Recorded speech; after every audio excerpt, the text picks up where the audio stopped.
Bertemu kembali di Sunia Gita Channel. Buat teman-teman yang belum subscribe, silahkan lakukan subscribe sekarang juga. Dan jangan lupa nyalakan tombol loncengnya supaya teman-teman selalu mendapatkan notifikasi apabila ada video baru dari Sunia Gita Channel. Oke teman-teman, jadi pada konten kali ini saya akan membahas tentang keberadaan Puri Agung Denpasar pada zaman kerajaan. Bagaimana tata letak dan posisi dan bangunan apa saja yang terdapat di dalam Puri Agung Denpasar pada zaman kerajaan dahulu. Tetap simak video ini sampai video ini berakhir. Perlu juga teman-teman ketahui bahwa luas Puri Denpasar saat itu berkisar 35.000 meter persegi atau 35 hektar. Ada referensi lain lagi tentang keberadaan dari Puri Denpasar tersebut ada pada buku Kidung Puputan Badung atau Bandana Pralaya karya Anak Agung Alit Konta. Ada uraian tentang struktur ruang Puri Agung Denpasar dengan menggunakan pupuh pangkur. Nah, buat teman-teman yang tahu dengan pupuh pangkur, maka di sana akan diuraikan tentang struktur ruang dari Puri Agung Denpasar. Kemudian disebutkan juga bahwa Puri Denpasar tersebut memiliki 9 peleban. Jadi mungkin pada blok awal kemudian blok kedua sampai ada 9 blok atau 9 peleban. Sangat jarang denah suatu puri yang ada di Bali sampai memiliki 9 peleban. Wilayah Puri Denpasar saat itu sangat luas. Peleban yang berisi pintu gerbang atau pemedal atau yang disebut pintu keluar atau pintu utama biasanya berupa kori. Itu merupakan pintu utama yang disebut juga wijil atau mijil. Zona yang ada mijilnya adalah zona barat daya, selatan, dan tengah. Nah, sedangkan dalam laporan penelitian sejarah Badung dari 1779 sampai 1906 yang dilakukan oleh tim Pemda Badung pada tahun 1992, struktur Puri Denpasar hanya merupakan lampiran gambar dengan sedikit keterangan. Jadi gambar-gambar ini dikutip dan disusun kembali berdasarkan laporan Belanda pada tahun 1940. Dalam denah konstruksi ini Puri Denpasar digambarkan untuk laporan Belanda ya, ini digambarkan dengan ukuran 166 dikali 180 meter. Dengan total luasnya menjadi 29.880 meter persegi. Sedangkan dalam laporan Belanda tahun 1906, Puri Denpasar berukuran 175 dikali 200 meter, sekitar 35.000 meter persegi atau 35 hektar. Denah Puri Denpasar yang digambar pada tahun 1940 ini tampaknya lebih detail dibandingkan dengan gambar denah pada laporan Belanda pada tahun 1906. Jadi denahnya seperti ini.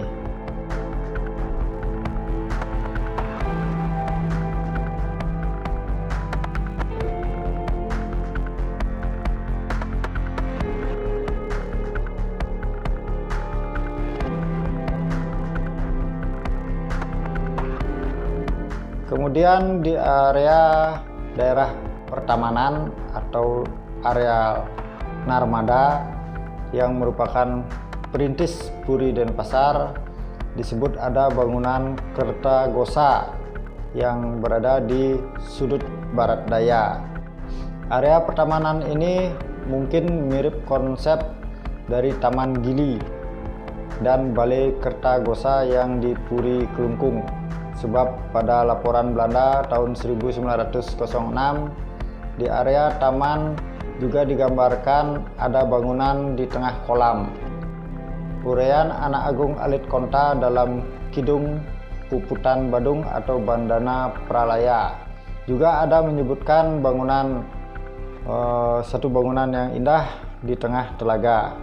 Bisa dibayangkan sebagaimana megahnya bangunan-bangunan yang ada di areal Puri Denpasar saat itu.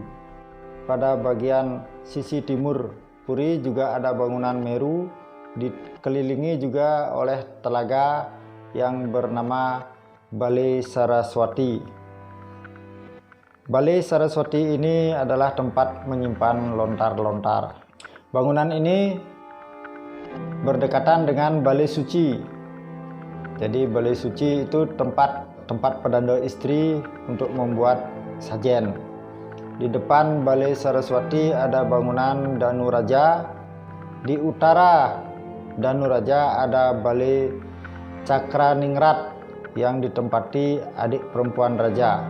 Balai Cakraningrat berdekatan dengan area Pegaluhan, jadi tempat istri raja dan para pemekal.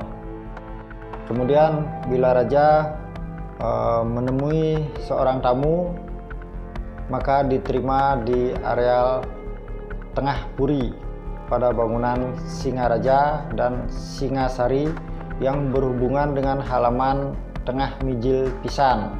Di areal tengah juga ada areal khusus untuk raja dan keluarga melakukan upacara keagamaan. Bangunan di situ disebut Balai Rangki, berhubungan dengan area tempat penyimpanan senjata dan keris Singapraga yang dilengkapi dengan bangunan menara. Luar biasa. Areal ini juga berdekatan dengan tempat penyimpanan perlengkapan upacara dan perhiasan-perhiasan emas kerajaan pada bangunan yang disebut bangunan Giri. Jadi di dalam areal Puri sangat banyak bangunan-bangunan dengan fungsi yang berbeda-beda. Di bagian utara, di sana terdapat bangunan-bangunan tempat saudara-saudara raja. Balai Senetan yang saat ini berada di sudut Jalan Veteran dan Jalan Durian. Di sana ada Balai Senetan. Sebelah timurnya adalah bangunan Sinduraja dan rantakannya yang berdekatan dengan area Pelimburan. Kemudian tempat para dayang atau penyeroan atau pembantu raja saat itu, pengayah atau para dayang-dayang. Sedangkan di sudut timur laut merupakan dapur Sinduraja. Di sudut tenggara Puri disebut Peleban Pingit, tempat penyimpanan obat, bedil atau misiu berdekatan dengan area pemerajan, dan Balai Kerandan, tempat tinggal pemangku merajan, Perantenan Agung atau dapur suci, dan Balai Petandakan. Di sebelah baratnya ada Balai Sumanggen, tempat melaksanakan upacara. Sedangkan areal di sudut barat daya Puri dengan posisi sekarang Jalan Veteran dan Jalan Surapati, itu di sudutnya disebut Ancak Saji, halaman depan Puri Denpasar. Di situ ada dua buah pintu gerbang yang menghadap ke barat dan menghadap ke selatan. Gerbang ke arah barat berhadapan dengan Wantilan di seberang jalan, dan gerbang ke selatan berhadapan dengan Balai Pejagaan dan para pecalang yang ada di seberang jalan. Di dekat Balai Pejagaan tersebut tumbuh pohon beringin yang sangat besar. Pohon sejenis terdapat juga di sebelah barat bangunan Pejagaan yang ada di seberang jalan dan merupakan lokasi pasar tradisional saat itu.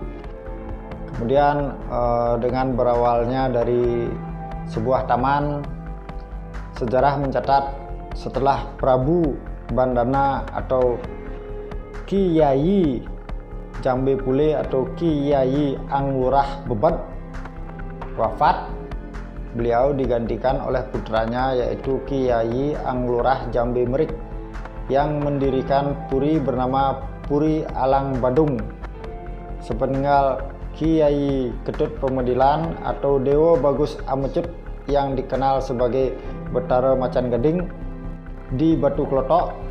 Di Puri Pemecutan tinggallah putra beliau yang bernama I Gusti Ngurah Pemecutan Sakti yang memiliki banyak putra dan putri. Satu-satunya putra prami beliau yang bernama I Gusti Ngurah Gede Oke yang beribu prami Ratu Ayu Bongan dari Mengui. I Gusti Ngurah Gede Oke inilah yang membangun Pura Pesimpangan Danu Batur yang saat ini berada di selatan Puri Kaleran Kangin sekarang, dan sebuah taman peristirahatan di lokasi Natur Bali Hotel di bagian timur jalan dari Hotel Ina Heritage Jalan Veteran hingga komplek kantor Jaya Sabha sekarang yang sudah menjadi rumah dinas Gubernur Bali saat ini. Jadi posisi dari Puri Denpasar dulu saat ini tepat berada di Jaya Sabha atau rumah dinas Gubernur Bali saat ini. Lokasi taman peristirahatan itu yang kemudian dinamakan Taman Narmada yang karena letaknya berada di sebelah utara yang artinya den. Kemudian sebuah pasar sore atau pasar Nyoreang atau pasar Tenten, maka disebutlah dengan Puri Denpasar. Dari situlah asal muasal dari kata Denpasar. Sedangkan Puri Pemecutan kuno juga memiliki sebuah taman peristirahatan yang sekaligus sebagai taman penerimaan tamu agung yang posisinya di Puri Ukiran, Jalan Tamrin saat ini, di mana seluruh bangunan tersebut penuh dengan ukiran. Karena itu Puri yang ada sekarang disebut dengan Puri Ukiran, karena pada zaman dahulu purinya penuh dengan ukiran-ukiran yang sangat indah. Setelah runtuhnya kekuasaan dinasti Jambe yang terakhir Nararya Anglorah Aji Jambe Kesatria pada tahun 1788, maka taman peristirahatan Denpasar yang semula dibangun oleh I Gusti Ngurah Gede Oke dilanjutkan pembangunannya oleh I Gusti Ngurah Made Pemecutan. Kami sebut dengan Betara di Made selaku kawitan Puri Denpasar, yaitu beliau adalah cucu dari I Gusti Ngurah Gede Oke dengan memanfaatkan bangunan-bangunan yang ada di Puri Kesatria kuno saat itu.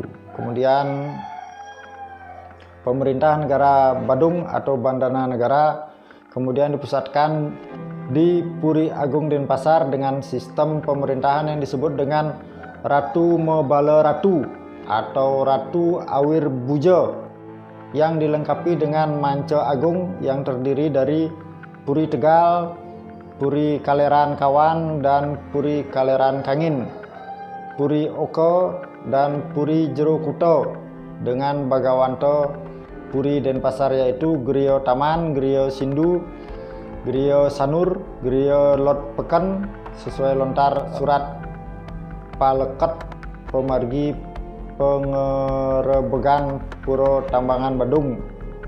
Dengan struktur pemerintahan seperti itu, maka terciptalah suasana sejahtera di Badung yang orang tua-tua dahulu biasanya menyebut dengan istilah Enteg Badung. Jadi dalam pemerintahan saat itulah entegnya Badung. Entegnya Badung itu artinya saat itulah masyarakat di Badung, di Denpasar mengalami masa keemasan, masa kesejahteraan yang dirasakan oleh masyarakat saat itu. Begitulah cerita sekilas dengan keberadaan Puri Denpasar, Kerajaan Badung saat itu. Buat teman-teman yang sudah subscribe, saya ucapkan terima kasih. Buat yang belum, silahkan lakukan subscribe sekarang juga. Sampai bertemu di video berikutnya. Bye.